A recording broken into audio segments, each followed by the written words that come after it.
I did something terrible. I accidentally burnt down my family's restaurant. It was completely on accident, but now my brother, he's trying to get me sent to a mental institute. I know the reason they're doing this. It's because I inherited my Uncle Nico's big inheritance. He gave it to me only, which included a lot of land and money. My family doesn't want me to have it, so they're trying to say I'm mentally unfit, and they're blaming the fire on this, but the real truth is so much deeper, and I know their secrets. Sorry, this is gonna be long. I don't even know how this makes sense. The restaurant is gone. Papa Stavros. 43 years of my family's blood, sweat, and tears just gone. And I guess technically it's my fault, but also not mine. And I don't know how to explain this without sounding completely insane, but here it goes. My twin brother, I was supposed to take over the restaurant from our parents. That was always the plan ever since we were kids, helping bus tables for pocket money. Fighting over who got to use the good mop, sneaking baklavas from the walk-ins. My brother was always better at the people stuff. He had this way of making everybody feel like a family. I was the numbers guy. The boring one who actually showed up for the 5 a.m. deliveries and knew which vendors were messing us over on prices. I met Cassandra 6 years ago when she came in during a lunch rush and ordered, well, her favorites, specialty soup, even though we'd run out. My brother charmed her into trying the lamb special instead, and I don't know, something about the way she laughed at his stupid joke. It made my chest feel weird. I asked her out the same day, probably looking like an idiot, still wearing my apron and all the sauce on it. We got married 2 years later, and my brother was my best man because of course he was. The thing about having an identical twin is everyone always assumes that you're the same person split into two. But we weren't. My brother, he got all the charm, all the easy smiles, all of Mom's unconditional love. And I got the anxiety, the insomnia, and Dad's disappointed sighs whenever I couldn't be like my brother. But I had Cassandra, and I had Uncle Nico. See, Uncle Nico was complicated. He owned a bunch of dry cleaners, but everyone knew that wasn't where his real money came from. He would show up to family dinners in a different Bentley each time, always with some story about business opportunities in Cyprus or Miami even. He hated my brother though, and I mean hated. About 4 years ago, right before he got sick, Uncle Nico pulled me aside at Easter dinner. His breath smelled like, cigarettes, and he grabbed my face with both hands like he was about to kiss me or, well, end me. He said, "You're the good one. Don't let that brother of yours fool you. I see everything." Guys, I had no idea what he meant then. I mean, come on. My brother has his issues. He parties too hard sometimes and borrows money he forgot to pay back, but that was just him being him. Mom always said that he had an artist's soul. Dad just smiled and ruffled his hair whenever he messed up. I mean, come on. But when I messed up, oh, different story. Like the time I accidentally ordered 50 pounds of octopus instead of 15, and Dad made me eat octopus salad for breakfast, lunch, and dinner until it was gone. You need to learn consequences, Alexia. But anyways, Uncle Nico's died 2 years ago. It was lung cancer, which surprising, well, not really, because he smoked every day. But what did surprise everyone was his will. He left everything to me, and I mean everything. The dry cleaner, the property, the offshore account he definitely didn't have. Wink, wink. All of it. And my brother got a ceramic ashtray and a note that said, "I know what you did." My parents were weird about it. They kept saying that I should do the right thing and share with my brother, that family takes care of family, and that Uncle Nico was probably not in the right mind of, at the time. But Mom started crying about how this would tear us apart. I wanted to share it, I really did, but Cassandra convinced me to wait. She said that we should pay off all of our mortgage first, maybe set aside some for children. My brother had been acting strange lately anyways, always needing advances on his pay from the restaurant and always having some sort of a emergency. That was 8 months ago. I should have known something was wrong when my brother suddenly stopped asking about the inheritance. He just stopped. Started being extra nice to me instead, bringing me coffee during the morning prep, offering to close up so Cassandra and I could have our date nights. Date nights, Jesus. So here's where it gets complicated, and look, I know how this sounds okay, I know. But Cassandra and I were having problems. The inheritance thing created this weird tension between us, and she's become obsessed with renovating our home. Kept showing me pictures of marble countertops and asking if we could afford a pool yet. I'm still driving my 2012 Honda Civic and wearing the same shoes I've had since our wedding. I met Lydia at the wholesale market. She sold us our feta cheese and olives. We love those darn olives. I had this laugh that sounded like wind chimes. I'm not proud of it, I'm really not, it just happened, but it started with a coffee, turned into drinks, to complain about the industry, and well, you know what that turned into. I told myself it was just stress relief, that once things settled down with the family and the money and everything else, it'll end. Lydia lived in the next town over, and she had her own life. It was supposed to be so simple, but nothing about this is simple. Exactly 3 days ago, I was doing inventory in the restaurant's basement freezer. We've been having issues with our books not matching up, products disappearing, cash deposits coming up short, and I figured it was the new server. Melina, with a neck tattoo. She had that look, you know? But then I found this hidden folder behind a box of frozen spaghetti. Inside were receipts, so many receipts it was from the casino. Cash advances, something called Z's House, that charged $500 every few days. All on this restaurant business credit card, all with my brother's signature. So, my twin brother was stealing from our family's restaurant to fund what looked like a pretty serious gambling problem, or drugs, or both.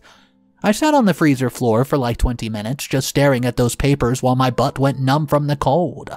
Everything makes sense now. Why he's been so eager to handle the business side lately, why our profits were down despite being busier than ever, and why he always looks sweaty and twitchy during family meetings. I should have confronted him right away, should have gone straight to our parents, but I didn't. Because I'm an idiot who thought I'd need more evidence first, so I installed one of those nanny cam things in the office just to see what else he was up to. I really wish I didn't. So, the first thing I saw was pretty much what I expected. My brother pulling cash from the safe, stuffing it in his pocket, writing checks to himself, basic theft stuff. I was almost relieved this I could handle. We could get him help, pay back what he took, move forward, but then I kept watching. Around 11 p.m., after the restaurant closed, my brother was still there, and so was Cassandra, my wife, in our family's restaurant, in the office where my father had taught us how to balance a ledger. I think I threw up a little in my mouth, but I kept watching, because I'm apparently into this. They were comfortable together, too comfortable. She was sitting on his lap, playing with his hair, the way that she used to play with mine. They were looking at something on his phone and laughing. I can't believe he hasn't figured it out yet. He only sees what he wants to see. Besides, he's got his own side piece to keep him distracted. They knew about Lydia. Of course they did. How long before your parents get power of attorney? Mom says the lawyer thinks a few more weeks. We just need one more incident. The fire at the house was good, but not enough. Fire at the house? What fire? 3 months ago. I left a candle burning and nearly torched our kitchen, except I knew that I blew out that candle. I'm obsessive about that stuff. Cassandra had called me at work hysterical, saying I was getting careless and that I could have took them both out. I stopped the video because I couldn't. I couldn't. But then this sick thought hit me. If they were doing this in the restaurant, had they ever... I skipped through more footage, different days, different timestamps, and that's when I saw her, Lydia. My Lydia, walking into the restaurant after hours, 2 weeks ago, and my brother letting her in, and the two of them going into the same office. I actually laughed like a full-on hysterical laughter, sitting alone in the basement at 1 o'clock in the morning, because of course my twin brother was sleeping with both my wife and my mistress. Of course he was. Why would the universe pass up such a perfect opportunity to absolutely destroy me? I must have watched 4 hours of the footage. My brother with Cassandra, my brother with Lydia. Sometimes both of them together, which I didn't even know that was a thing that they were into. All in our family restaurant, right next to the spaghetti bowl. All while stealing money to fund whatever the hell Z's house was. And through it all, they talked about me, about Uncle Nico's money, about how my parents were going to have me declared mentally incompetent so they could control the inheritance, how Dimitri deserved it anyways because Uncle Nico was a bitter old man who held grudges, how I was too unstable to handle that kind of wealth, and I quote, Oh, once we get power of attorney, we can fix everything. I heard my mom's voice on one recording. Apparently, she's in on it. My own mother standing there watching my brother count stolen cash, telling him not to worry that I was fragile and needed protection from myself. Oh, we just need him to have another episode. The doctor said with his history of anxiety and the recent behavioral changes. Recent behavioral changes? Like being stressed because my entire family was gaslighting me? I sat there in my basement surrounded by empty Red Bull cans and these printed screenshots trying to figure out what to do. Call the police? Confront everybody or maybe disappear to Mexico? 'Cause why not? I got Uncle Nico's money, you know. But then I remembered something else from the videos. Something, of course. My brother had been meeting up with someone else too. This sketchy-looking guy with a face tattoo who showed up around 3 in the morning, taking packages from the freezer. Drug dealer, had to be. My brother was using our family restaurant as some kind of front. That's when I decided to go there to the restaurant, and I don't know what I was thinking. Maybe I wanted more evidence. Maybe I wanted to confront someone. Maybe I just needed to see if it was happening with my own eyes. It was 2 a.m. and I was running on no sleep and pure rage. This place was supposed to be empty, so I used my key, disabled the alarm, and when I got to the kitchen, my brother was there with the face tattoo guy and Lydia. They were packaging something into our takeout containers, and I should have left. Should have called the cops, but Lydia saw me first. She says, "What are you doing here?" My brother spun around so fast he knocked over a container of olive oil. It went everywhere. Floor, counter, the gas range that somehow was left on low. "What the hell are you doing here?" He actually had the nerve to look angry at me. I said I could ask you the same thing. My voice sounded weird, like it was coming from someone else. Face tattoo guy reached for something in his jacket, and my brother held up a hand to stop him. "Lex, you need to leave. This isn't what it looks like." Really? Because it looks like you're dealing drugs out at the family restaurant, the same restaurant you've been stealing from, while you know what with my wife and Lydia. Lydia at least had the decency to look ashamed, and, she says I didn't mean for this. And I simply asked her how long. With my brother, how long? "Does it matter?" My brother stepped forward. Careful of the oil slick, he said, "Bro, you clearly are having another episode. Remember the kitchen fire. The missing money you accused me of taking last year. You're not well." I said, Don't you dare. I have videos. I have proof. I know about mom and dad, about the lawyer, about everything." His face changed right then and there, and the mask dropped. For the first time in our lives, I saw my brother clearly, not the charming twin everybody loved, but something else, something cold. "You always were too smart for your own good, but also too stupid to see what was right in front of you. Uncle Nico's money should have been mine. I'm the one who kept his family together, while you ran off playing house with your boring wife." "Oh, the same boring wife that you keep getting with?" I asked him, looking at him straight in the face. Well, he shrugged and said, "She came to me. She came to me first, right after your wedding, actually. Said that she made a mistake, that she's chosen the wrong brother. I was trying to protect you." I just laughed at him. Couldn't help it by, doing what you did with her. How noble. "You want to know the truth?" He was now walking towards me, and face tattoo guy forgotten, Lydia pressed against a wall. He said, "Uncle Nico cut me out because I took a loan from him. A loan, which I was going to pay back, but he was too proud to wait. $100,000, and he destroyed my life over it. I told him you stole from a dying man. He said he borrowed it. That family doesn't steal. Family doesn't do this." The betrayal, the whole insane situation, and that's when I smelled it, the gasoline. In the chaos, no one noticed the flame on the range growing higher, the spilled oil creeping toward it. I said, "Bro," pointing at the fire. He turned just as the oil caught and the flame spread across the floor like it was following a path, straight toward the containers they've been packing. I yelled, "Move!" I should have ran. Every instinct screamed at me to get out, but I saw my brother slip in the oil, go down hard, hit his head, making this sick sound against the counter. And even after everything, even knowing what he's done, he was still my brother, my twin. I grabbed him under the arms, tried to drag him. He was conscious, but dazed, kept mumbling about the money, about how it wasn't fair, and the flames were spreading faster now, catching the grease traps we probably had not cleaned properly in weeks, so I yelled for Lydia to call emergency. I got my brother in the back, just out of the exit, just as something exploded in the kitchen. I think it was the fryer. 43 years of grease and oil and memories going up in a flame. We stumbled into the alleyway, my brother still half conscious, me coughing so hard I thought I threw up. The fire department arrived pretty fast. Someone must have seen the smoke, but it was far too late. The whole kitchen was now engulfed. I sat on the curb watching our family legacy burn while EMTs checked out my brother. He kept trying to tell them I started the fire, that I came there to destroy evidence of my mental breakdown. Even half concussed, he was still trying to spin the narrative. The cops separated us for questioning, and I told them everything. The theft, the drugs, finding them there after hours, and they looked at me like I was crazy.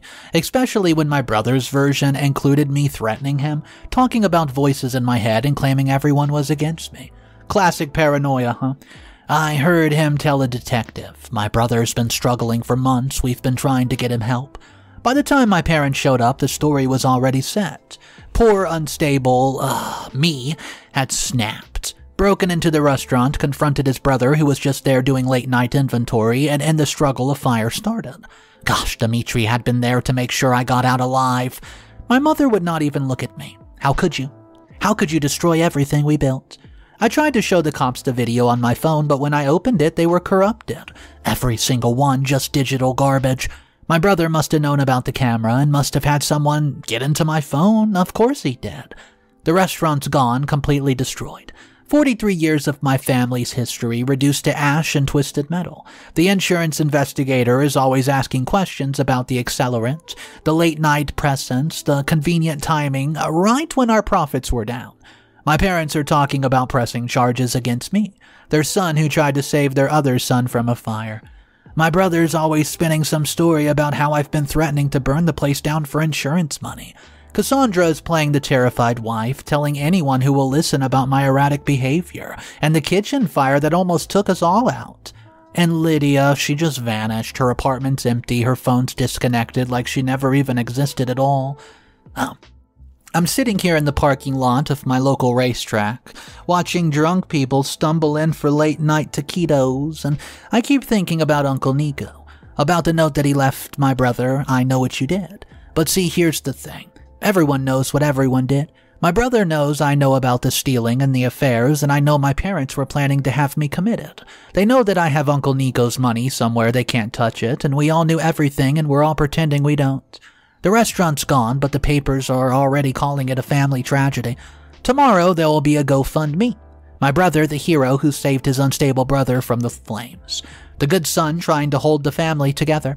And me, I'm the crazy twin who burned down 43 years of history because of a paranoid delusion. Maybe they're right, maybe I am crazy, because I keep replaying that moment when the oil caught fire, and for just a second, just one horrible second, I was happy. Happy to watch it all burn down, and happy to see something they could not spin or steal or use against me turn to ash. Is that wrong? To feel relief watching your family's legacy disappear, because that legacy was built on lies. The sun's coming up, my phone has a lot of missed calls, and Cassandra, my parents, numbers I don't even recognize, probably a lawyer. Definitely not Lydia. I found a receipt in my pocket from that sketchy guy's package. Z's house with an address 2 towns over. Guess I know where my brother was spending the stolen money now. Part of me wants to drive there just to see, to understand what was worth destroying our family for, but mostly I'm just tired. Tired and smelling like smoke and wondering if Uncle Nico saw all this coming, if that's why he left everything to me. Not because I was the good twin, but because he knew I was the only one who would let it all burn, rather than let them have it. I don't know what happens next because I can't go home. Cassandra, she probably changed the locks. Can't go to my parents, can't even go to Lydia because she's gone. Oh man, the clerk keeps looking at me out the window. I should probably get a lawyer, figure out how to protect Uncle Nico's money before they find a way to take that too. Should probably shower. Maybe I'll hide the money in crypto. Eat something that isn't gas station coffee, and whatever this stale pastry is. But I keep thinking about my brother slipping in that oil, how instincts made me save him even though he destroyed everything. How he couldn't even say thank you, just kept mumbling about the money, while our childhood burnt behind us. We're twins. Identical DNA, same face, same hand, same voice. But I saved him and he saved himself, and I guess that's the difference between us, it always has been. The restaurant's gone, my marriage is over, my family thinks I'm crazy, and I'm just sitting in my car at dawn, typing this on my phone because I don't know what else to do. So, I guess my question is this. Am I the a-hole for going to the restaurant that night, for not running fast enough when the fire started, for being glad that it's gone, for saving my brother when he would not have saved me? I honestly don't know anymore. I smell like smoke and sadness, and I can't stop shaking. The cashier's looking at me again. Maybe I should buy something. Pretend to be normal for 5 more minutes, and my phone just buzzed. Text from an unknown number. Heard about the fire. Uncle Nico would be proud. A friend. I don't know what that means. I don't know what any of this means. But I do know that the restaurant is gone, and maybe that's the only thing that's real right now. Maybe that's just enough. Guys, this was only part 1. I do have an update for this story I just got today. That video will be live tomorrow, so if you want to see how OP ends this whole scenario, make sure you stick in tomorrow, because I'm going to be honest with you. It's not something that you might have expected. Let's just put it this way. OP's brother finally gets what's coming to him, but it doesn't end peacefully, I promise you that. It's kind of like everybody loses and there's one winner. Except this winner, we don't even know yet. I'll see you guys in tomorrow's video. Make sure you subscribe. Look for the similar thumbnail to this video so you know it's part 2. I'll see you guys tomorrow, and always remember, it's cool to be kind. See ya.